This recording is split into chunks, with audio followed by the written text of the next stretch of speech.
Então, vamos começar, você começou da outra vez, né? A gente está na segunda gravação. Vamos bater papo, acho que é mais legal. Né? Fala, Renan. Ok, então, quando você participou concluiu sua graduação na UF, a gente descobriu que você participou do diretório acadêmico e de todo o desenvolvimento do poder estudantil dentro do curso, né? E a gente gostaria que você falasse um pouquinho sobre. Gostei daquilo. Antes daquilo, no papo informal que a gente estava tendo, vocês estavam falando sobre a Isabel, né? Vocês fizeram uma avaliação dos 10 melhores alunos do curso que estão na área acadêmica. Graças a Deus, porque a gente precisa de formação de tecnologia e de ciência nesse país. Então, que bom que eles estão na área acadêmica. E que bom que você tem pessoas com níveis de expertise, de flexibilidade diferenciados. Pessoas que têm vocação para a área acadêmica e pessoas que têm vocação para o mercado. Então você consegue ter um equilíbrio, né, entre a geração de informação, a geração de conhecimento e a utilização do conhecimento. Não adianta só gerar conhecimento e você não ter como aplicá-lo. Então meu papel é aplicar conhecimento. Bom, na época, aí é uma questão, para poder entender como a coisa aconteceu, tem que entender um pouco o contexto da época. Né? Eu nunca quis ter poder acadêmico, nada disso não. É que o nosso curso tinha surgido em 85, eu sou da terceira turma do curso, né, que é 286. Em 86, lá para o segundo semestre, mais ou menos, no segundo período do curso, o curso começou a ser ameaçado de fechar. Começou um projeto, né, o projeto se chamava GERES, ele foi andando até quando culminou em 88, com uma manifestação monstra que a gente fez. Era um projeto do governo federal de progressivamente privatizar as universidades públicas. Não estou dizendo que nós fomos os responsáveis pelas universidades públicas não terem sido privatizadas, obviamente, né? Mas o movimento que a gente fez em 85, que a professora Isabel participou muito ativamente, foi um marco importante, foi um movimento da UF com a Rural, meio que solitário, que parou um projeto nacional. A gente ficou um mês acampado dentro do Gustavo Capanema até a gente conseguir ter voz. Saiu uma série de jornais, né? Quem tocava o diretório naquela época, o DCE, era o Giovanni, que eu não sei o que ele está fazendo da vida hoje, mas ele tinha virado corretor de seguros. Né? Ele era do curso de História, não lembro certo. Bom, pouco importa. O que importa é que a motivação para organizar o diretório foi uma motivação muito justa. Eu acho que é a motivação que precisa ter em qualquer tipo de manifestação pública. Havia um objetivo claríssimo. Nós não queríamos que o curso fechasse. Porque cada um de nós tinha um interesse pessoal de se formar. Tão simples quanto. Não existe nada mais genuíno do que o egoísmo. E não há nada de errado das pessoas pensarem em si próprias. A gente só não pode pensar em si próprio em detrimento do coletivo. E naquele caso era o contrário. Estava todo mundo pensando na sua situação e no coletivo. Tanto é que o legado daquele movimento são vocês dois. Estão aqui conversando comigo, universidade pública, gratuita, que eu acho que é o correto. Senão muda a Constituição brasileira e diz que educação não é uma obrigação do Estado. Então, esse foi o grande motivador da organização estudantil, né, naquela época no curso de informática. A gente tinha um diretório que tinha surgido com a primeira turma. A primeira turma também era uma turma, assim, vamos dizer, politicamente correta, né? Era a primeira turma, eles não queriam ter trote na faculdade, não queriam um monte de coisa. A segunda turma era uma turma que tinha um perfil um pouco diferente, um perfil mais individualista, e eles praticamente passaram pela faculdade. Né? Os que usaram, que construíram alguma coisa para si dentro da faculdade foram justamente os que perderam cadeiras e que acabaram brincando de estudar com a gente. Era uma grande brincadeira. E a minha turma era uma turma, na época, essas coincidências astrais, né? Colocaram todos os dois numa turma só. E a gente fazia muita bagunça, mas muita bagunça positiva. Né? A gente sentiu necessidade de organizar o diretório por causa disso, pelas ameaças constantes de fechamento do curso. E no meio dessa brincadeira aconteceram várias coisas. Né? Tinha um curso minúsculo, né? Era a informática do país. Não, a informática da UF, né? O curso iniciante, tinha o curso de ciências contábeis também, abriu na mesma época. Eram os cursos caçulas, né, da UF na época. E não tinha estrutura, não tinha nada. Aí, na época, até o Anselmo, que era o presidente do Diretório da Matemática, estava correndo atrás de um espaço para o Diretório da Matemática, no Valonguinho, a gente ficava no Valonguinho, no Instituto de Matemática. Ali você tinha um subsolo que alagava o tempo todo, ninguém conseguia usar aquela sala. E a gente solicitou a sala para o diretório. Depois de muito custo, o departamento de matemática cedeu a sala para ser dividida entre a informática e a matemática. A matemática tinha, sei lá, 3 vezes mais alunos do que a informática. A informática não tinha quase ninguém. E eles eram organizadinhos, bacaninhos. A gente era zoneiro, a gente ia... tem lá uma sala, a gente tentava colocar uma mesa de ping-pong e não conseguia. Porque ninguém ia para lá também, a gente ficava o tempo todo conversando, era uma turma nômade. Mas pouco importava essa questão de agremiação para a gente, não era uma característica. O que mais importava é como é que a gente consegue se formar criança. E a gente participou de vários movimentos, né, de passeatas, e aí foi tudo que é inerente a um grupo organizado.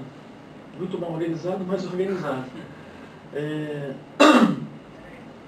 Vai fechar o bandejão. Vamos fazer passeata para não fechar o bandejão. A gente ia para passeata para não fechar o bandejão. Hoje eu entendo que era cruel para o povo de Niterói, porque um bando de alunos travando o trânsito para não fechar o bandejão. Mas, cara, o bandejão está lá até hoje. Eu tenho uma sobrinha que faz biologia na UF, e, o bandejão é muito melhor do que na nossa época. Fiquei feliz pra caramba de saber que fui um dos responsáveis, né, na época, não o responsável, mas uma das pessoas que não deixou fechar o bandejão. Mais baratos. Esse foi outra briga, que eles ficavam o tempo todo querendo aumentar o preço do bandejão, a gente não deixava, a gente parava em Niterói. E Niterói parou várias vezes por nossa causa. Várias vezes. E naquela época, assim, o governo Sarney foi extremamente infeliz com a educação, cara. Extremamente infeliz. Eu acho que os caras não entenderam o que era a demanda, eu não sei o que tinha por trás daquilo, sei lá. Eu sei que os caras não davam uma dentro. E a gente estava o tempo todo protestando. Foi uma espécie de renascimento do movimento estudantil. Depois de 68, que eu não participei, né, tinha 4 aninhos, 2 aninhos, a gente não tinha nenhum movimento forte acontecendo, porque tinha ditadura, né, tinha uma série de coisas. A gente começou com o processo de abertura livre, né, foi com o Sarney, justamente. O primeiro presidente pós-ditadura que o país teve. Estava lá, os idiotas lá tentando estudar e os caras querendo mudar a estrutura de ensino no país. Foi legal, invadimos reitoria, invadimos o Ministério da Educação aqui no Rio, fizemos um monte de bagunça, fizemos um monte de passeatas. O resultado, eu acho que hoje é esse, né? Vocês estão aqui conversando comigo. Foi legal. Para aproveitar a deixa, você falou que vocês gostavam de interagir no corredor, uma turma mais bagunceira e, pelo que aparenta, você, o rapaz do marketing que você apresentou a gente, sucederam muito bem nas suas profissões, né? E como a gente falou no começo da lista dos 10 alunos, os melhores CRs, e vocês não estão nessa lista, né? Então tem alguma coisa além do CR, além da nota, que vocês acham que vocês conquistaram na universidade, algum conhecimento além dali que somaram para a vida e profissão de vocês? Estou lendo um livro agora, depois até aconselho vocês assistirem o seriado, tem no Netflix, que é o Let Me. O livro é A Linguagem das Emoções. E nesse... ele fala sobre as expressões faciais, como o corpo fala, né? Ele estava vendo, estou estudando muito isso nesse momento. Apenas 7% da comunicação se estabelece através de palavras. Conhecimento formal é primordial, é necessário, mas é importante ter clareza de objetivos e ter vontade de superar obstáculos. O que a gente fez na época da faculdade, e isso influenciou definitivamente a minha vida toda, foi superar um obstáculo atrás do outro. Para conseguir, para aquela turma, para aquele curso, em 89, formar a primeira turma, a gente percorreu um caminho longo, difícil. Foram brigas, foram passeatas, foram discussões com os departamentos, departamento de informática, de computação, briga interna política, professor querendo poder, professor querendo puxar tapete de aluno, de professor. Muito ruim esse negócio. Mas o que a gente teve que fazer ali foi resolver problemas. O que eu acho assim, as pessoas que têm capacidade de resolver problemas, que não se preocupam tanto com o formalismo, mas com o resultado, costumam atingir resultados. Quem não se preocupa com o resultado, não atinge resultado. Acho que é simples, né? Basicamente foi isso. A trajetória estudantil que eu tive, minha trajetória profissional, foi toda dessa forma. Eu aprendi a resolver problemas, a analisar, sintetizar as informações, pensar de forma criativa nas soluções, dar as soluções e resolver os problemas. É assim, a gente tem que aproveitar, não é a faculdade, mas todos os períodos da nossa vida para aprender a solucionar problemas, porque é isso que vai aparecer para frente o tempo todo. A minha mulher não consegue resolver o problema de hidráulica da minha casa, nem eu, mas eu consigo dar orientação. Eu não entendo nada de hidráulica, velho, mas eu tenho que pegar, sentar com o cara, entender o que o cara está falando e poder dar uma orientação. É assim que funciona.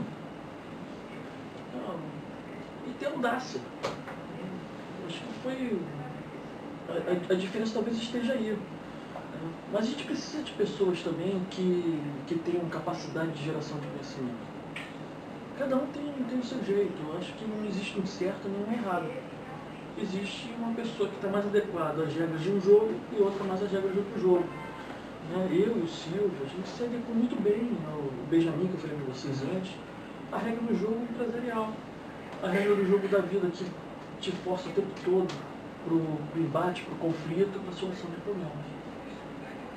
E você acha que há uma diferença na juventude atual, da juventude da sua época, quanto às ambições, a maneira de pensar? Em toda época vai haver diferença. Também não tem nada de errado com isso. Digo mais especificamente assim, da nossa área, a matemática, a computação. A tecnologia da informação. Tem uma diferença grande. Na época, informática era um dos cursos mais procurados. Na época que eu fiz vestibular, era o segundo curso mais procurado. Porque se imaginava que o cara de informática, o cara de tecnologia, o cara que ganha dinheiro pra caramba, que ia ficar rico rápido, que ficava nos laboratórios com um monte de computador em volta, aquele negócio todo. E depois o pessoal começou a taxar o profissional de informática como nerd.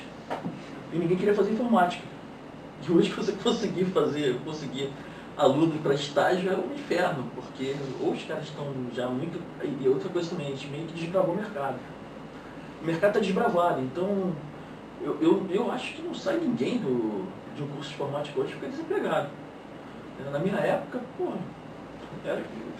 ficava que nem um louco, porque as pessoas não contratavam muito esse tipo de serviço.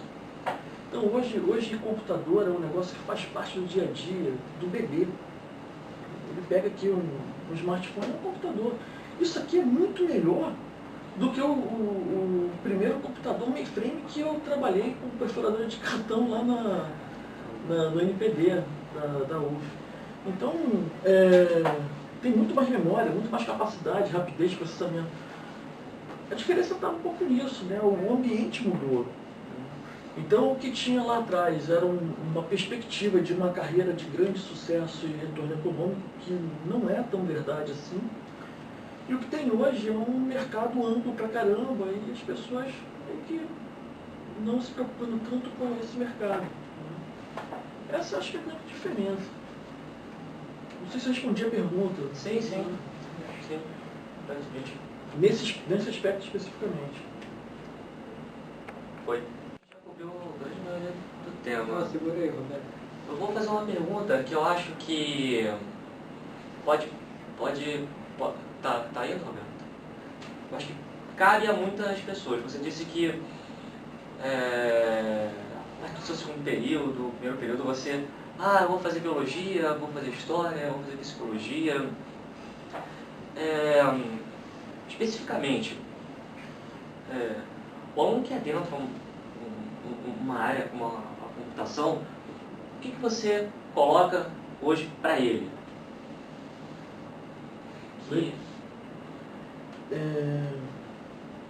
Bom, primeiro ponto, eu falei isso em 2012, a Isabel me convidou para dar uma palestra lá na UF. Foi bem legal. Foi a experiência da minha vida profissional que eu mais gostei de ter tido. Foram só 2 anos. E eu falei uma coisa naquele curso que pareceu uma coisa do outro mundo, mas é tão óbvio para mim. Informática, salvo algumas exceções em áreas, não é uma ciência exata. Não tem nada de exato. É uma ciência de humanos. Tudo que você precisa fazer no sistema da informação, você depende de pessoas. Pra você ter uma ideia, quando você vai implementar um projeto, aqui a gente trabalha com projetos de gestão empresarial. Quando você vai implementar um projeto, normalmente você tem o que a gente chama de CRP, que são os Conference Room Pilots, que são como se fossem, como a gente planta pacote já pronto, você não está desenvolvendo um pacote novo, só customizações, coisas assim. Então, o primeiro trabalho é um trabalho de levantamento, onde você vai estar entendendo a realidade do cliente. O segundo trabalho, a gente vai apresentar para o cliente como é que é o produto e como que a gente vai parametrizar o produto para que ele atenda as necessidades do cliente. Depois disso, você tem um segundo, esse é o primeiro Conference Room, você tem o segundo Conference Room que você pega tudo que o cliente pediu para ajustar ali e mostra para o cara, ó, agora está ajustado e tem aqui umas customizações prontas. Por que você faz uma integração? Em todas as fases, em momento nenhum, o analista ou o consultor trabalhando sozinho, trabalhando junto do cliente. O tempo todo perguntando para o cliente o que ele precisava, como é que estava um trabalho de psicologia. Tinha que ter alguma coisa ligada à psicologia no curso de TI. Se é um curso de sistema da computação, se é um curso voltado para a vida acadêmica, eu concordo contigo que tem que ter física pra caramba, que tem que ter um monte de coisa, porque o cara tem que ter capacidade de abstração em cima de soluções de tecnologia. Mas isso é para o cara que não vai interagir com o público. Só que isso aí é 5%, 10% do mercado que é formado hoje. Aí o cara sai um engenheiro preocupado em construir, desenvolver software, aquela coisa toda, e quando ele se vê, ele tem que tentar extrair informação de um usuário que vai perder um emprego ou que vai sair da sua zona de conforto porque vai estar colocando um sistema novo lá dentro. E não sabe como fazer isso. E aí as empresas têm que desenvolver esse skill dentro dos profissionais. Se o profissional hoje de TI, ele não sai preparado para o mercado. Porque ele sai com física. Ele não sai com psicologia. Acho que era muito mais fácil formar o cara de física quando ele precisa. Porque é uma ciência humana. Então, eu acho que é uma carência dos cursos de informática hoje. Né? A preparação em soft skills, né? Aquelas capacidades não técnicas que um profissional precisa ter para poder atuar no mercado de forma adequada. Acho que é isso. Respondi a pergunta? Sim, sim.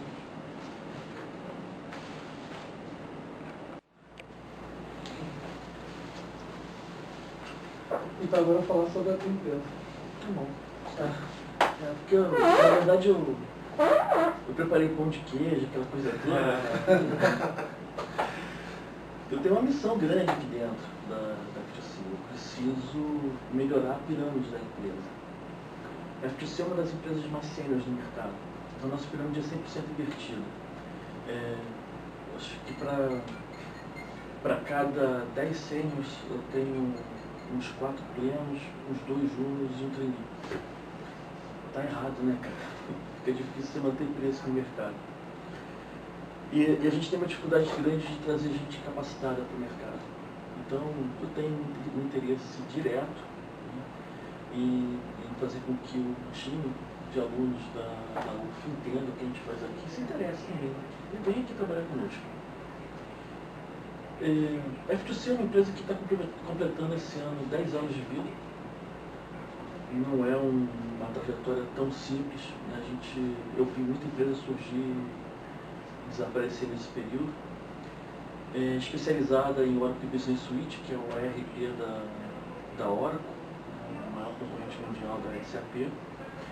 E a FTC é a principal empresa no Rio de Janeiro, principal parceira da Oracle em ERP no Rio de Janeiro. Uma das principais no país, na América Latina, até entre as 10 consultorias mais bem qualificadas, especializadas em Oracle na América Latina, não só em Business Suite, mas em banco de dados, em uma série de outros aplicativos. WebLogic, parte de mídia, sua suite, tem uma vasta... Na verdade, hoje praticamente a única empresa no mercado que se posiciona com o full stack da Oracle. Né? A gente vende desde hardware até inteligência de negócio. Então, oportunidade a qualquer área dentro da informática você tem dentro da FTC. Ano passado, em dezembro do ano passado, a gente fechou um acordo com a Stonap, que é uma empresa asiática, que transformou a FTC numa empresa mundial. Então, hoje nós estamos em 12 lugares, 12 países do mundo, 5 continentes. A matriz da Stonap fica em Singapura, mas tem um time grande no Vietnã, que dá manutenção em todos os equipamentos fiscais do mundo, né, que é a DirecTV lá fora. Então, o software básico que roda os equipamentos de DirecTV e Sky são da Stonap, que hoje são FTC. Aqui no Brasil, a gente tem um destaque muito forte em termos de posicionamento com Oracle e com Thomson Reuters, que é Thomson Reuters, aquela agência Reuters de notícias. Thomson Reuters é uma empresa que atua no mundo todo com uma gama muito grande de processos e tipos de empresa, um grupo empresarial muito grande. Então tem uma divisão chamada Texan Accounts. E eles entraram no Brasil comprando MasterSaf, software, uma série de empresas da área de área fiscal, parte de comércio exterior e ser representante da Thomson Reuters. Então hoje a gente consegue oferecer para o mercado toda a gama de solução que uma empresa precisa para o seu back-office e também para a inteligência de negócio. Aquela história do full stack que eu falei para vocês. Basicamente, esse é um resumo do que é a FTC.